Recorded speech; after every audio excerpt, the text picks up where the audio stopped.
I'd spent 8 months planning the trip. Japan had been my dad's dream since he was 20. He used to keep an old travel magazine folded to a page showing cherry blossoms along a river. My mom wanted to see Kyoto temples, though she pronounced it wrong every time and laughed at herself. When I got promoted last year, I decided that would be their gift. Flights. 2 weeks. A hotel near Shinjuku with a view of the skyline. I built the itinerary slowly, carefully, the way I approach everything. Reliable, practical, predictable. That's the word my parents always used for me. The morning of the flight, I arrived at the airport early, carrying their printed boarding passes in a neat envelope. And then I saw my brother. Ryan stood near the check, in counters with a new suitcase, the kind with the hard shell and bright zipper trim. He looked slightly confused, slightly amused. My mom waved like this was normal. "Oh good," she said.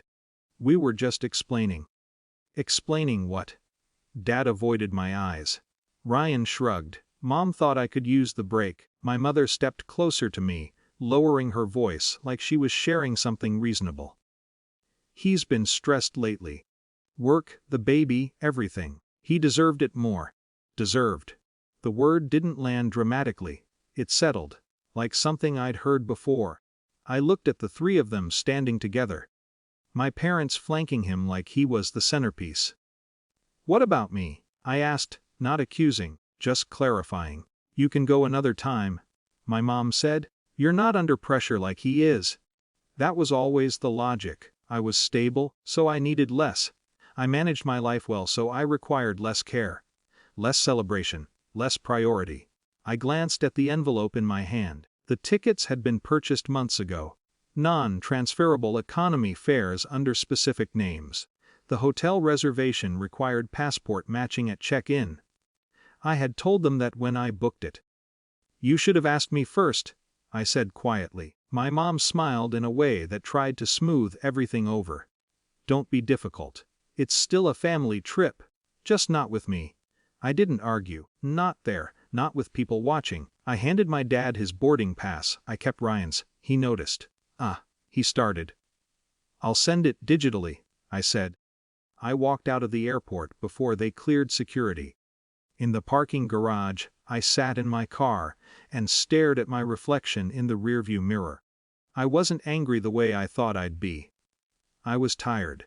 There's a specific kind of exhaustion that comes from always being the dependable one, the one who plans, pays, adjusts. I opened my airline app. The flight hadn't departed yet. I called customer service.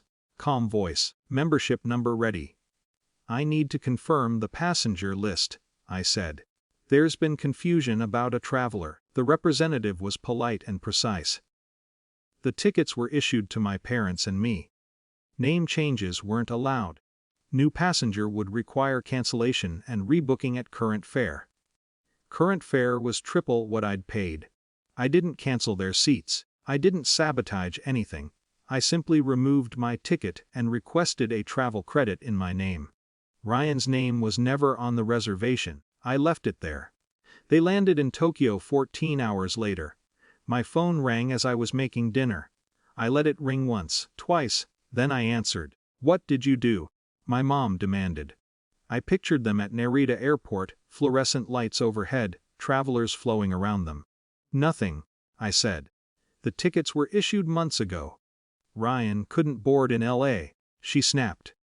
"They said his name wasn't on the ticket." "Because it wasn't." Silence on the other end. "You said you'd send it," she said. "I said I'd send what existed." My dad's voice came on the line, steadier. "We thought you'd fix it." That was the assumption, wasn't it? I would adjust. I would absorb. I would solve.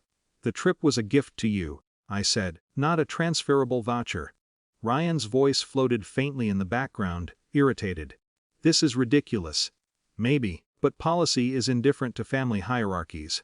They had 2 seats, 2 names, 2 passports that matched. Ryan did not. He went home that afternoon. My parents continued to Tokyo without him. The second call came from the hotel 2 days later. Front desk verification. They wanted confirmation of the card on file. It was mine.